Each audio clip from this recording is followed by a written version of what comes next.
Assalamualaikum warahmatullahi wabarakatuh. Perkenalkan, nama saya Laili Nur Azizah dengan NIM 210603110042. Saya dari kelas Kimia A.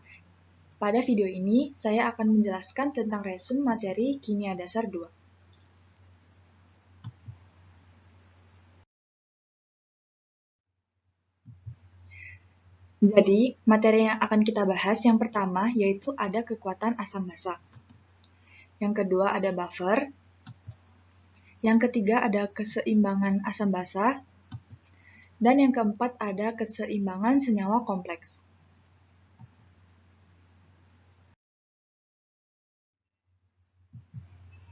Oke, jadi yang pertama ada kekuatan asam basa.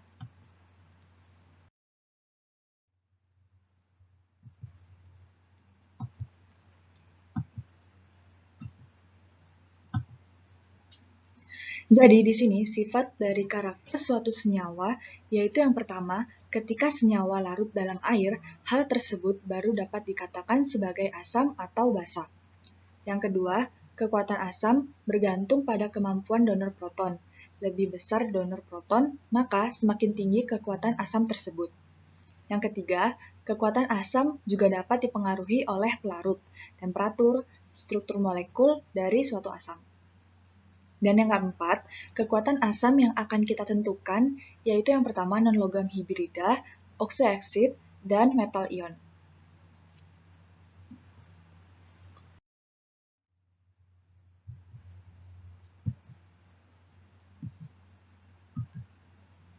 Oke, jadi di sini ada hibrida.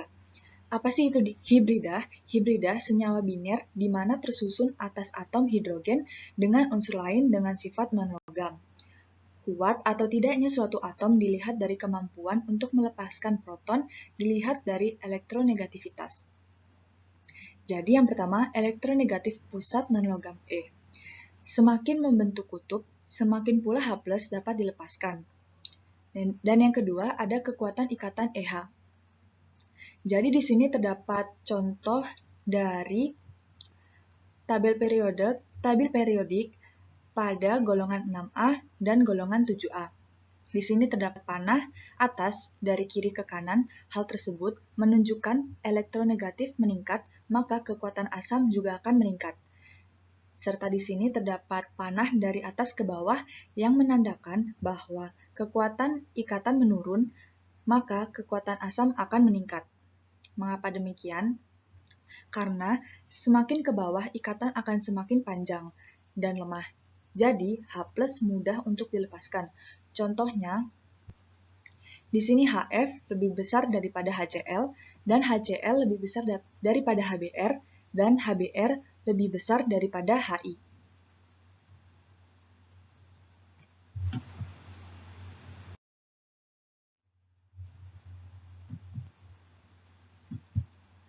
Oke, next di sini ada oksoeksid. Apa sih oksoeksid itu? Oksoeksid adalah senyawa yang mempunyai unsur hidrogen, oksigen, dan satu unsur lain yang menjadi pusat atom. Atom H akan selalu berikatan dengan atom O. Asamnya mengandung unsur OH. Di sini terdapat dua jenis dari oksoeksid. Yang pertama, oksoeksid dengan jumlah atom O yang sama, dan yang kedua ada oksoeksid dengan jumlah atom O yang berbeda. Oksoeksid dengan jumlah atom O yang sama, kekuatan asamnya meningkat dengan keelektronegatifan E. Contohnya pada hipohalus acid, HOE, di mana E adalah atom halogen. Dapat juga kita lihat dari nilai Ka. Maka semakin besar pula tingkat keasaman dari suatu senyawa. Dan oksoeksid dengan jumlah atom O yang berbeda, peningkatan kekuatan asam dengan bertambahnya atom O. Yang kedua, semakin banyak atom O, maka semakin besar pergeseran densitas elektron, dan semakin mudah ion H+ untuk dilepaskan.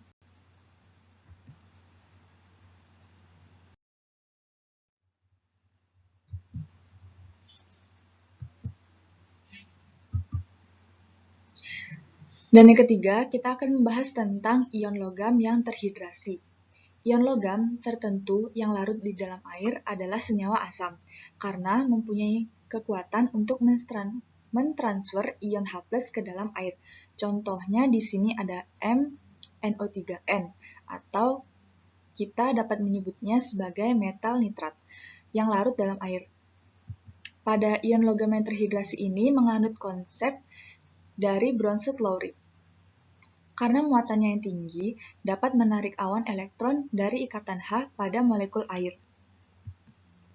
Oke, di sini contohnya adalah aluminium salt, AlNO3, yang larut dalam air.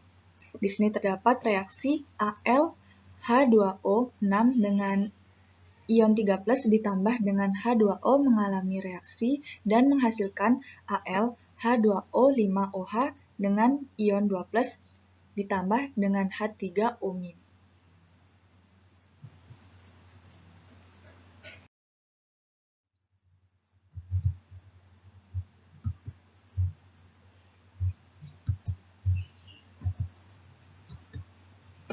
Baik, jadi selanjutnya adalah senyawa oksida. Senyawa oksida, senyawa yang di dalamnya setidaknya ada satu unsur oksigen dan satu unsur lainnya. Unsur oksida ini dapat dikelompokkan menjadi 3. Yang pertama ada asam, yang kedua ada basa, dan yang ketiga ada amfoter.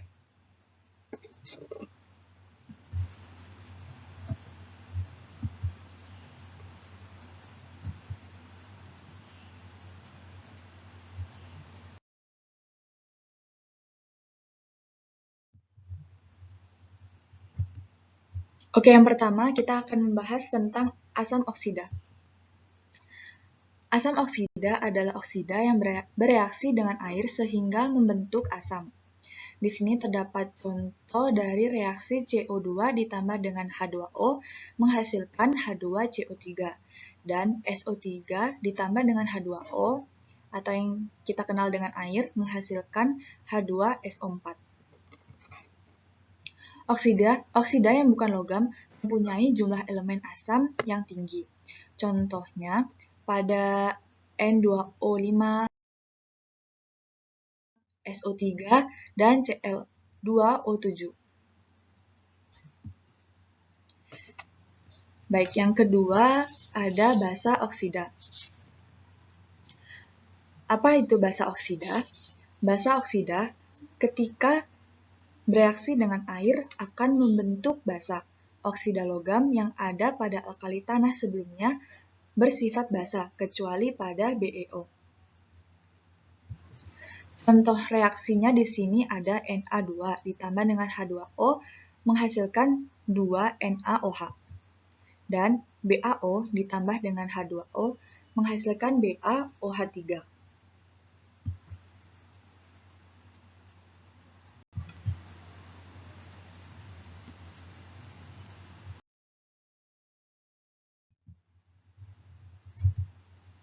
Dan yang selanjutnya ada amfoter. Amfoter adalah suatu senyawa oksida yang dapat bertindak sebagai asam dan basa dalam suatu reaksi, sehingga menghasilkan garam dan air. Contohnya di sini ada reaksi dari Al2O3 ditambah dengan 6HCl menghasilkan 2AlCl3 ditambah dengan 3H2O. Di mana di sini Al2O3 bertindak sebagai basa. Dan contoh selanjutnya di sini, Al2O3 ini ditambah dengan 2NaOH ditambah juga dengan 3H2O, menghasilkan 2NaAlOH4. Di mana Al2O3 pada reaksi ini bertindak sebagai asam. Jadi reaksi antara asam dan basa akan menghasilkan garam dan air.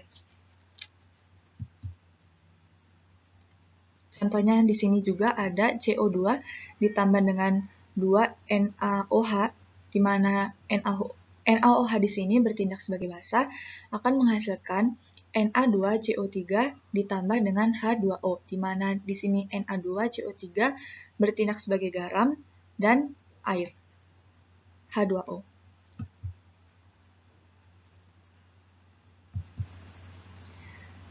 Ada juga contoh reaksi dari BaO ditambah dengan 2HNO3 menghasilkan BaNO3 2 ditambah dengan H2O, di mana di sini BaO bertindak sebagai oksida basa, NO3 bertindak sebagai asam, BaNO3 bertindak sebagai garam, dan H2O sebagai air. Di sini menghasilkan air dan garam.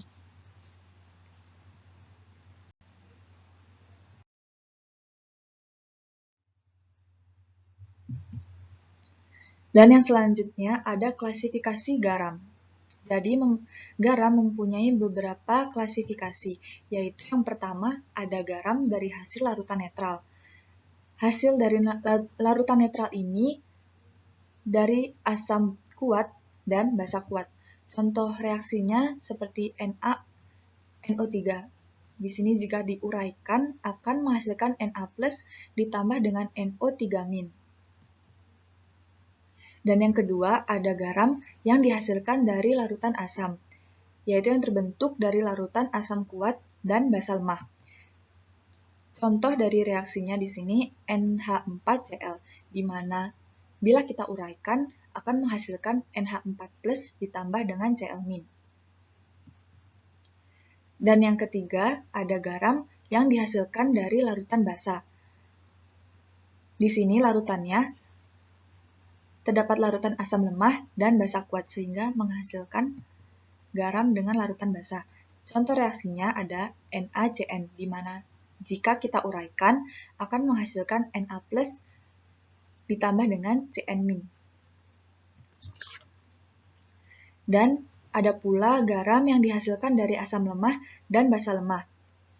Nilai keasamannya ini bergantung pada Ka dan pada basa bergantung pada Kb. Contoh reaksinya itu ada NH4Cn, di mana kalau kita uraikan akan menghasilkan NH4+ ditambah dengan Cn-. Dan yang kelima, dari klasifikasi garam, ada garam berasal dari anion amfoter. Contoh berasal dari basa kuat dan anion berasal dari basa poliprotik. Contoh reaksinya di sini ada Na2HPO4, di mana bila kita uraikan akan menghasilkan 2Na+ ditambah dengan HPO4 2-.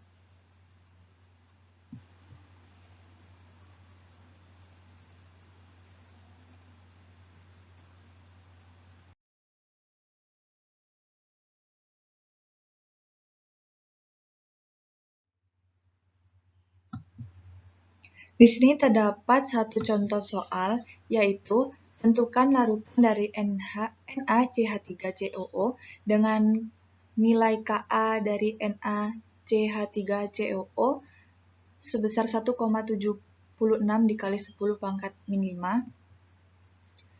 Tentukan senyawa ini asam, netral, basa, atau tidak mencukupi informasi. Jadi yang pertama kita buat reaksinya terlebih dahulu. Di sini NaCH3COO bila diuraikan dia larutannya akan terdapat Na+ ditambah dengan CH3COO-.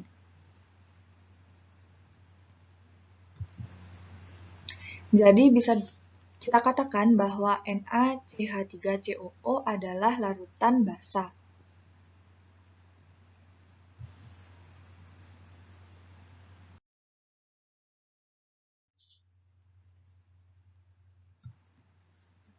Dan materi selanjutnya kita akan membahas buffer.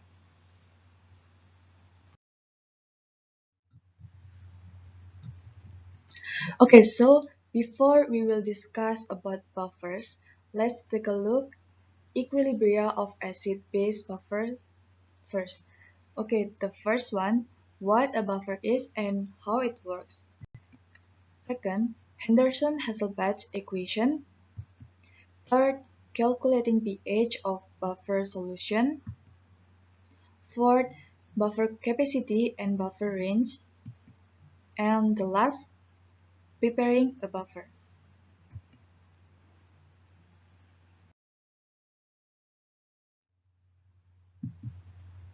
Oke, jadi yang pertama, apa itu buffer? Pada kehidupan sehari-hari, kita dapat menemukan fenomena atau peristiwa dari buffer itu sendiri. Sistem kimia dan biologi ada beberapa yang sensitif terhadap dengan pH. Dan yang kedua, kita bisa menemui pada pH darah dengan range normal 7,35 sampai dengan 7,42. Jika pH darah kita turun jadi 7,00 atau naik menjadi 8,00, maka kita akan mati. Pada sistem biologi, saat pH darah kita turun secara drastis, maka semua sistem akan rusak karena perubahan pH dan tidak akan berfungsi hingga menyebabkan kematian. Dan yang ketiga, sungai dan aliran air dengan pH lebih dari 5 seringkali tidak dapat mendukung kehidupan ikan karena pada kandungan air tersebut pH-nya terlalu tinggi sehingga makhluk hidup tidak dapat bertahan hidup di dalamnya.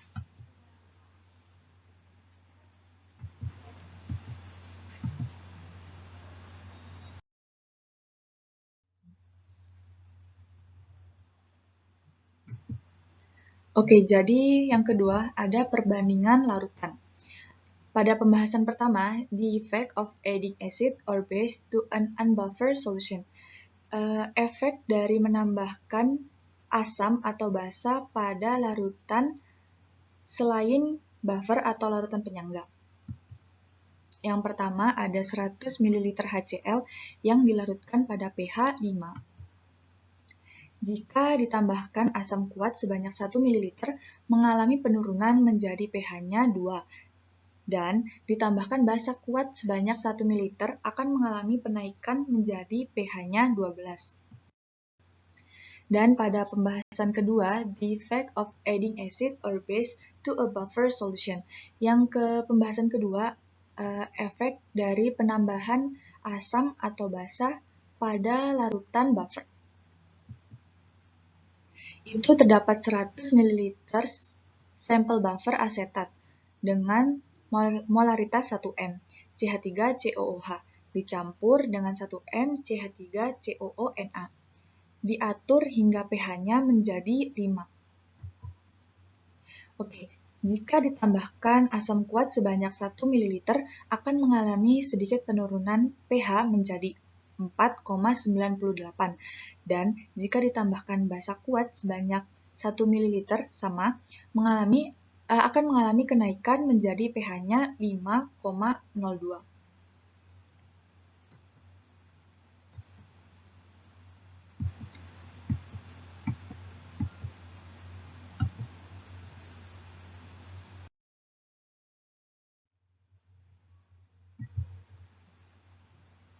Oke, jadi berdasarkan dengan percobaan yang tadi kita dapat, yang pertama itu larutan buffer dapat menahan perubahan drastis dalam pH pada penambahan sejumlah kecil asam kuat maupun dengan basa kuat.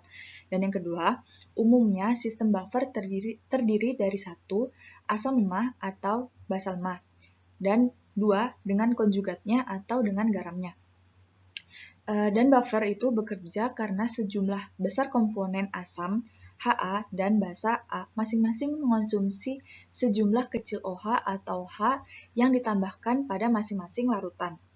Dan yang terakhir yang dapat kita dapat dari percobaan sebelumnya, asam dan basa yang membentuk buffer tidak boleh saling mengkonsumsi melalui reaksi netralisasi.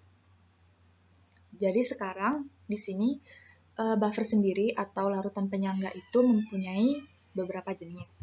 Yang pertama, ada dua jenis larutan penyangga. Yang pertama, larutan penyangga asam. Umumnya terbuat dari asam lemah dan konjugatnya. Contohnya di sini pada CH3COOH. Ditambahkan dengan H2O menghasilkan H3O dan CH3COO-. Komposisi buffernya itu CH3COOH dan CH3COO dalam bentuk CH3COONA.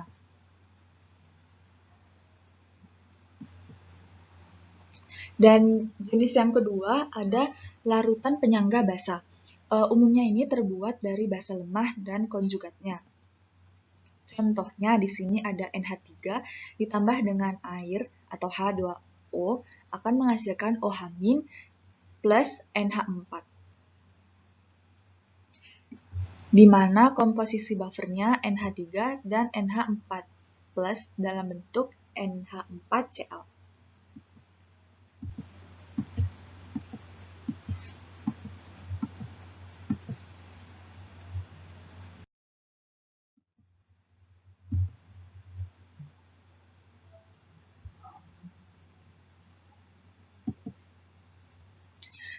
Oke, jadi pada pembuatan larutan, beberapa asam dan basa lemah yang umumnya garam biasa digunakan untuk pembuatan larutan buffer, yaitu yang pertama ada asam asetat dengan rumus CH2COOH dan natrium asetat dengan rumus CH3COONa. Dan yang kedua ada asam fosfat dengan rumus H2PO2 dan kalium fosfat dengan rumus KH2PO2. Yang ketiga ada asam oksalat dengan rumus H2C2O2 dan dinatrium oksalat dengan rumus Na2C2O2. Keempat ada asam karbonat dengan rumus H2CO2 dan natrium karbonat dengan rumus NaHCO3. Dan yang terakhir ada amonia dengan rumus NH2 dan amonium klorida dengan rumus NH4Cl. Oke, contoh reaksinya di sini terdapat CH3COOH ditambahkan dengan H2O atau air mengalami reaksi bolak-balik dan menghasilkan H3O+ ditambahkan dengan CH3COO-.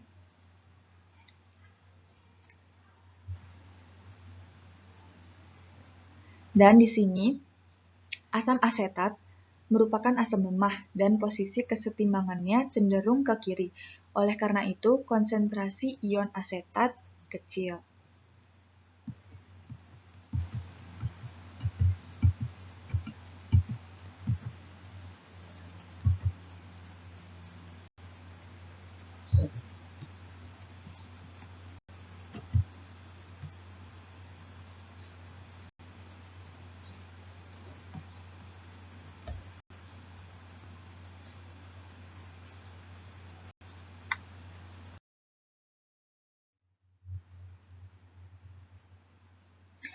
Oke. Sebelum kita membahas tentang Henderson-Hasselbalch equation, jadi buffer terbuat dari asam atau basa lemah dan berdasarkan dengan konjugatnya. Bagaimana dengan asam kuat atau dengan basa kuat? Buffer asam kuat dan basa kuat dengan konjugatnya dari asam tersebut atau basa tersebut tidak dapat digunakan untuk membuat larutan buffer yang baik, yaitu buffer yang mampu mempertahankan pH pada range tertentu. Kenapa begitu? Karena asam kuat akan mengalami disosiasi menjadi basa konjugatnya. Begitu pula dengan basa konjugatnya. Oke, sekarang kita akan membahas tentang Henderson-Hasselbalch equation. Jadi, untuk setiap asam lemah, Ha persamaan disosiasi dan Ka, ekspresiannya adalah Ha ditambahkan dengan H2O mengalami reaksi bolak-balik akan menghasilkan H3O+ ditambah dengan amin. Atau lebih mudah, kita mendapatkan rumus Ka sama dengan H+ dikali dengan amin dibagi dengan Ha atau asam lemah. Oke, mengatur kembali jika kita akan mencari H+-nya. H+-nya itu sama dengan Ka dikalikan dengan Ha dibagi dengan amin.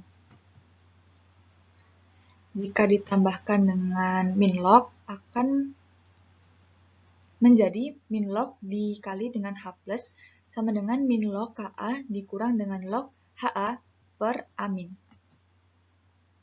Di sini untuk mencari pH sama dengan pKa dikurangi log Ha per amin atau pH sama dengan pKa ditambahkan dengan log amin per Ha. Kemudian di sini didapatkan rumus akhir pH sama dengan pKa ditambah dengan log base dibagi dengan asid, di mana base adalah basa dan asid adalah asam.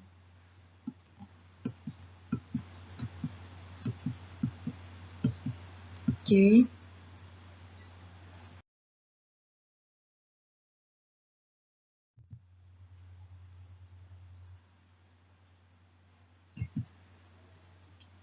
Sekarang kita akan membahas tentang calculating pH of buffer solution, menghitung pH dari larutan buffer.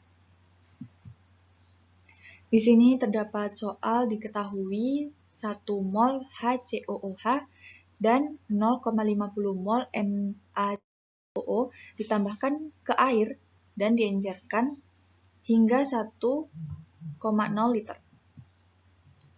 Yang ditanya, hitunglah pH jika Ka dari HCOOH sama dengan 1,77 kali 10 pangkat min 4.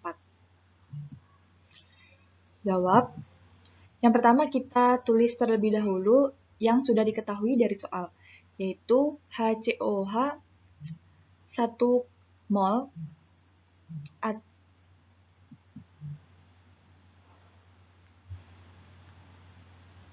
dan larutannya sebanyak 1,0 liter. Di sini jika diuraikan NaCHOO menjadi Na+ ditambah dengan CHOO-, di mana NaCHOO itu 0,50 mol sama pada produknya yaitu 0,50 mol. Jadi untuk mengetahui molaritasnya bisa kita hitung 0,50 mol dibagi dengan 1,0 liter dan menghasilkan 0,5 molar.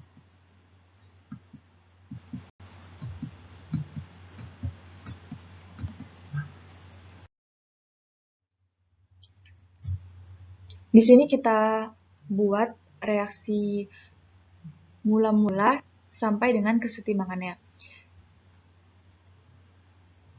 Jadi di sini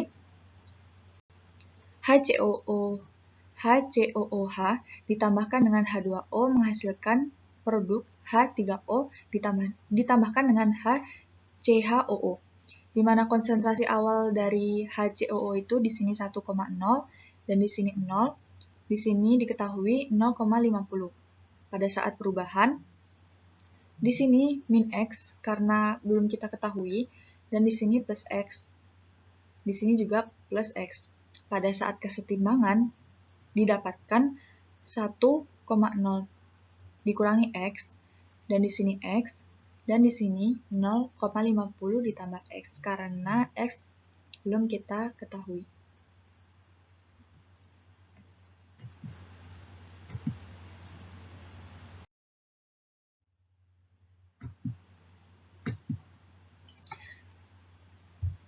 Setelah kita membuat dari reaksi mula-mula dan kesetimbangan, didapatkan di sini tadi Ka 1,77 dikali 10 pangkat min 4. Kita masukkan ke dalam rumus, di sini H3O plus dikalikan dengan HCOO min dibagi dengan HCOOH.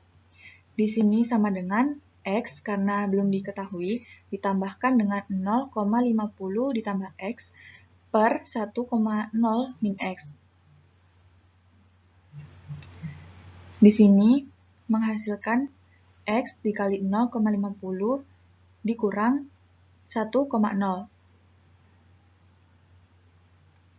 Di mana X di sini didapatkan 3,54 dikali 10 pangkat min 4 molar. Kita akan periksa asumsi kita sebelumnya. Kita masukkan 3,54 dikali 10 pangkat min 4 dibagi dengan 0,50 mol yang tadi, lalu dikalikan dengan 100%. di sini menghasilkan 0,069%, yang berarti asumsi kita valid. Kita hitung pH-nya, di sini rumus dari pH-nya min log dikali H+, di sini min log 3,54 dikali 10 pangkat min 4 kita masukkan, lalu menghasilkan di sini pH-nya 3,45.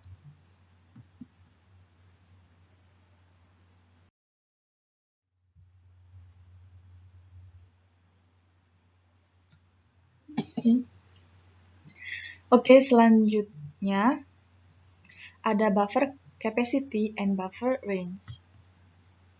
Kapasitas buffer adalah ukuran kekuatan buffer. Kemampuannya untuk mempertahankan pH setelah penambahan asam atau basa kuat. Oke, pH buffer itu tidak bergantung pada kapasitas buffer. Kapasitas akhirnya tergantung pada konsentrasi komponen, baik konsentrasi absolut maupun relatif. Dalam konsentrasi absolut, semakin besar terkonsentrasi komponen buffer, maka semakin besar pula kapasitasnya. Contohnya di sini ada buffer 1 molar dari CH3COOH ditambahkan dengan 1 molar CH3COO 1 liter. Di sini pH yang didapatkan yaitu 4,74. Sedangkan pada buffer 2 terdapat 0,10 molar larutan CH3COOH ditambahkan dengan 0,10 molar larutan CH3CO- 1 liter dan didapatkan pH 4,74. Buffer 1 memiliki kapasitas yang lebih besar karena konsentratnya lebih.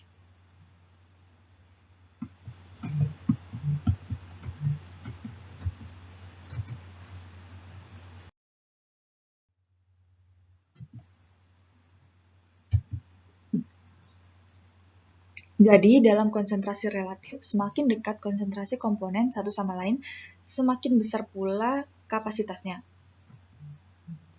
Perbandingan persentase perubahan rasio konsentrasi komponen untuk buffer pada dua rasio awal yang berbeda. Contohnya di sini ada buffer 1 molar HA ditambah dengan 1 molar A ditambahkan 0,010 mol OH ke 1 liter buffer. Persen perubahannya didapatkan 2%. Dan pada buffer 2 terdapat 0,250 molar HA ditambahkan dengan 1,750 molar A ditambahkan dengan 0,010 mol OH menjadi 1 liter. 1 liter buffer, persen perubahannya itu kita dapatkan 4,7%. Nah, perubahan rasio konsentrasi lebih dari 2 kali lebih besar ketika konsentrasi awal komponen sangat berbeda.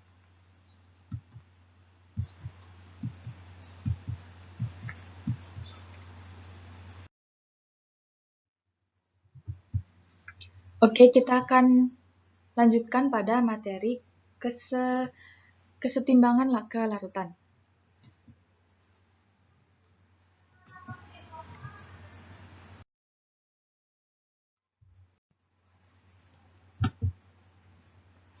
Nah, contoh fenomena kesetimbangan larutan.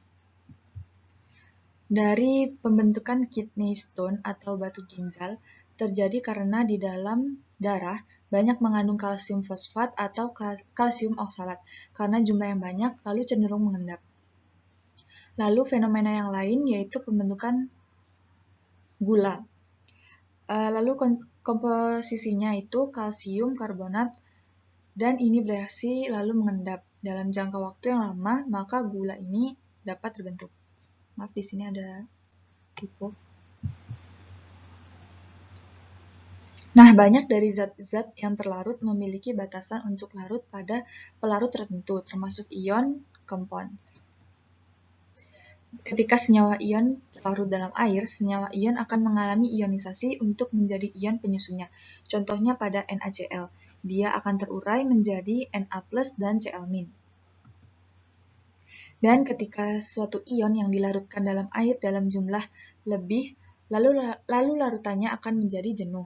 Ketika sudah jenuh, maka di dalam larutan tersebut akan ada dua bentuk senyawa ketika larut sudah mencapai kesetimbangan. Jadi ada ion dalam bentuk solid compound yang sudah jenuh tidak bisa dilarutkan lagi. Sudah berhasil menjadi ion artinya. Dan senyawa dalam ion yang masih berbentuk solid pada larutan jenuh.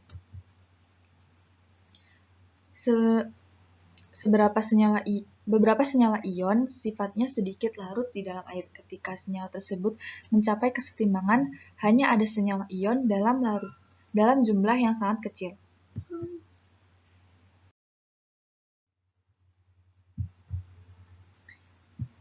Jadi pada kesetimbangan kimia ini terdapat beberapa subbab. Yang pertama ada ion product expression, yang kedua ada konstanta dari produk atau KSP, yang ketiga ada calculating involving KSP, dan yang keempat ada pengaruh dari ion senama. Yang pertama kita akan bahas yaitu ion product expression. Nah, apabila senyawa ion dilarutkan dalam air akan menghasilkan ion-ion. Ion-ion ini adalah produk dari ionisasi.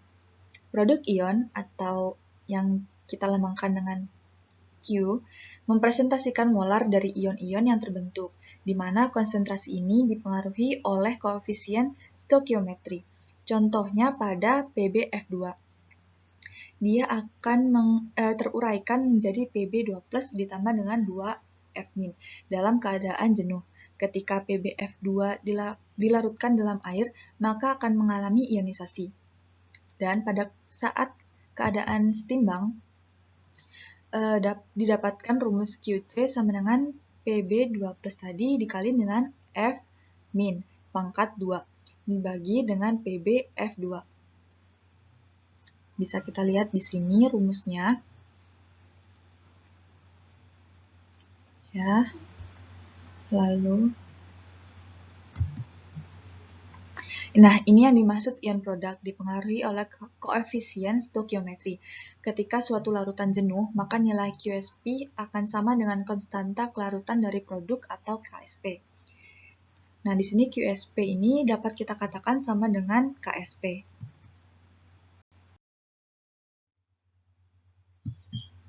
Dan yang kedua ada konstanta dari produk atau KSP. Nah, QSP ini sama dengan KSP dalam keadaan larutan jenuh. KSP adalah beberapa konsentrasi produk dalam keadaan jenuh. Lalu ion yang dihasilkan di mana konsentrasi ini dipengaruhi oleh koefisien stoikiometri. KSP ini umumnya adalah konstanta kesetimbangan untuk kesetimbangan kelarutan dari senyawa ion yang kelarutannya rendah. Dan yang kedua, KSP dipengaruhi oleh temperatur dan tidak dipengaruhi oleh konsentrasi dari ion.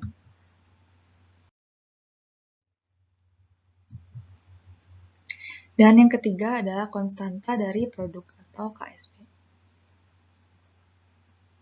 Contohnya, berdasarkan aturan kelarutan untuk memprediksi suatu senyawa ion itu larut atau tidak, dan berdasarkan prediksi ini AgCl tidak larut.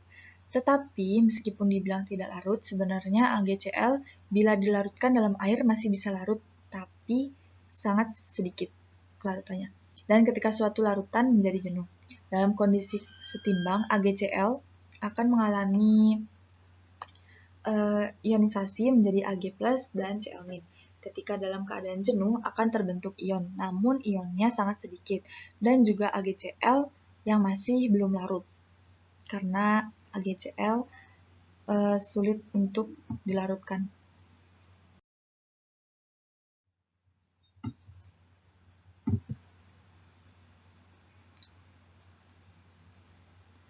Nah, di sini terdapat silver carbonate, Ag2CO3 dalam garam, senyawa ionik, dan sedikit larut. Di sini terdapat reaksi dari Ag2CO3, dia terionisasi menjadi 2Ag+ ditambah dengan CO3 2-. Di sini penetapan KSP dari kalsium fosfat. Kita buat dulu reaksinya di sini, larutan Ca3PO4 akan terionisasi menjadi 3Ca2+ ditambah dengan 2PO4 3-. Di sini KSP-nya dapat kita tuliskan rumus sama dengan Ca2+ pangkat 3 dikalikan dengan PO4 3- pangkat 2. Kenapa di sini pangkat 3 dan di sini pangkat 2? Karena kita lihat dari sini. 3Ca2+, maka di sini pangkat 3. Dan di sini 2PO4. Maka di sini kita buat menjadi pangkat 2.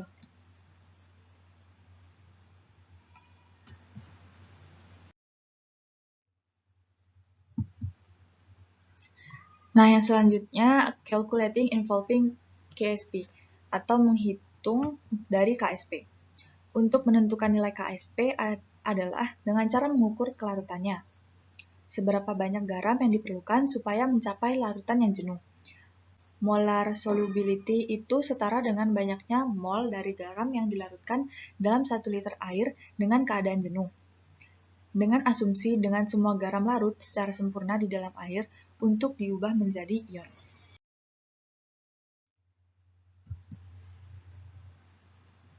Nah, di sini kita akan membahas tentang pengaruh senyawa ion. Kelarutan senyawa ionik dalam pelarut yang mengandung ion senama, contohnya kelarutan kalsium oksalat di dalam larutan yang mengandung kalsium klorida. Ion senamanya yaitu kalsium. Efeknya adalah kalsium oksalat jadi berkurang tingkat kelarutannya apabila dibandingkan dengan kalsium oksalat yang dilarutkan di dalam air.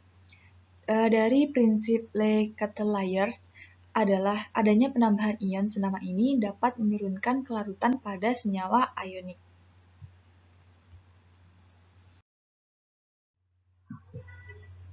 Oke, kita telah sampai pada pembahasan terakhir, yaitu keseimbangan senyawa kompleks. Oke, jadi ion kompleks.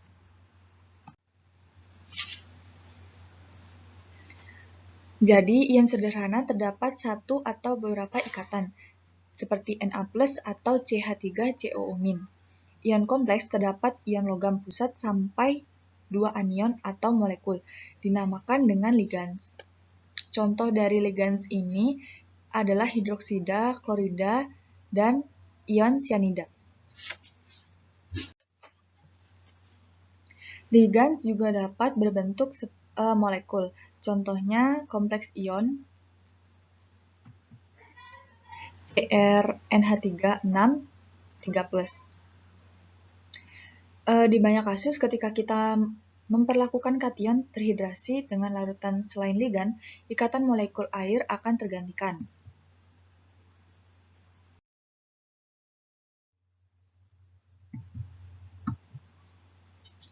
Di sini contohnya ada dari reaksi MH2O4 ditambahkan dengan 4NH3 mengalami reaksi dan menghasilkan MNH3 ditambahkan dengan H2O untuk pembentukan dari kompleks ion setara ion logam terhidrasi.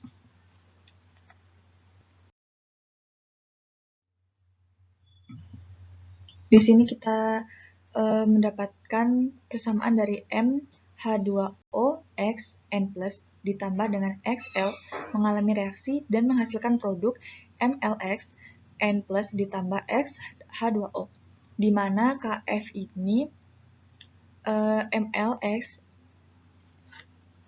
N+ dibagi dengan MH2OX N+ dikali dengan L pangkat X. Di dalam pembentukan dari MNH3 4 2+, K untuk setiap tahap semakin besar daripada 1 karena amonia basah Lewis yang kuat daripada air.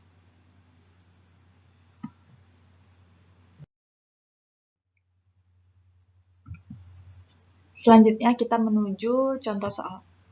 Di sini terdapat soal berapa mol dari AgBr dapat larut dalam 1,0 liter dari 1,0 molar NH3.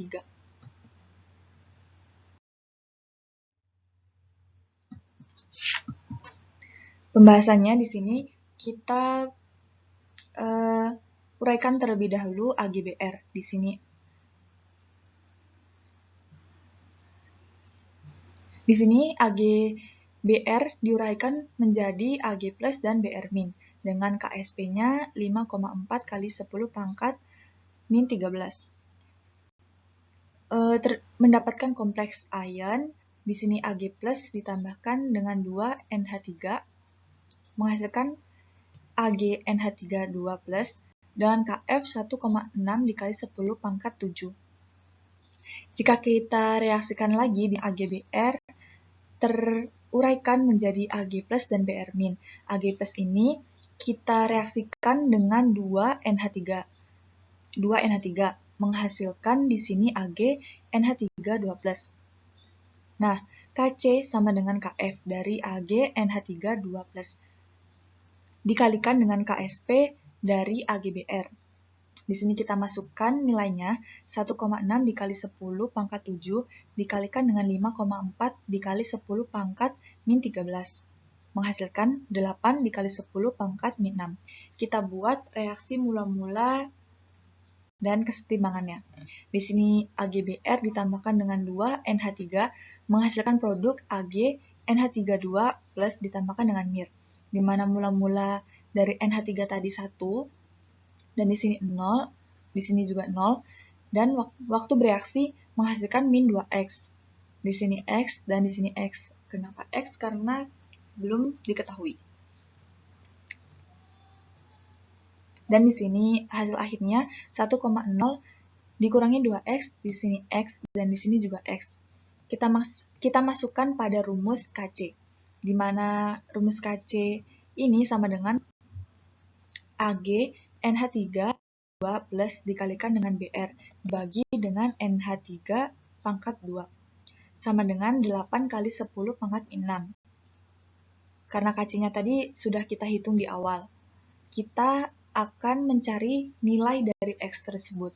Di sini, karena keduanya X, maka X dikali X sama dengan X kuadrat per 1,0 dikurang 2X pangkat 2 sama dengan 8 dikali pangkat 6. Kita akarkan kedua ruas di sini menghasilkan X per 1,0 min 2X. Pangkatnya hilang karena kita sudah akarkan di awal. Sama dengan di sini akar dari 8 kali 10 pangkat min 6, di situ 2,8 kali 10 pangkat min 3. X di sini kita kalikan 2,8 kali 10 pangkat min 3 itu pindah ruas menjadi perkalian dikali dengan 1,0 min 2x. Dan di sini x sama dengan 2,8 kali 10 pangkat min 3 dikurangi 5,6 kali 10 pangkat min 3 dikalikan dengan x. Kita kelompokkan yang x ditambah dengan 5,6 dikali 10 pangkat min 3, x sama dengan 2,8 kali 10 pangkat min 3. Jadi di sini x kita bisa dapatkan 2,8 kali 10 pangkat min 3 molar.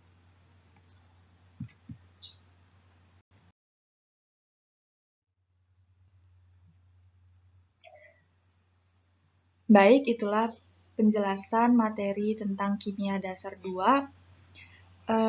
Saya mohon maaf jika ada salah kata dan kurang dalam menjelaskan pada materi ini.